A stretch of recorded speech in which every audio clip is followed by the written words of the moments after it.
Le rapport d'audit de la dette sociale du football professionnel gabonais a été intégralement lu devant les représentants des clubs, le président de la Ligue nationale de football, l'association des joueurs, l'association des arbitres, l'association des entraîneurs et le ministre de Sport lui-même.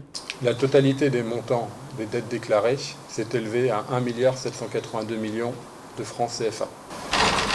Parmi ces dettes, il y a 525 millions de créances, les 525 millions de créances qui n'ont pas été reconnues par les clubs. Et sur les 1,256 milliard restants, il y a seulement 339 millions qui ont été reconnus par les clubs de football.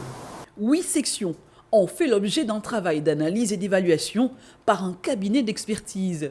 Aéré de paiement de salaire, absence de contrat, d'engagement de footballeurs, incohérence des données des déclarations des dettes, absence de justificatif. Tout a été passé au peigne fin ce jour.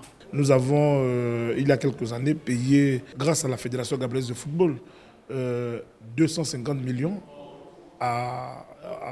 aux footballeurs sur la base des 795 millions demandés.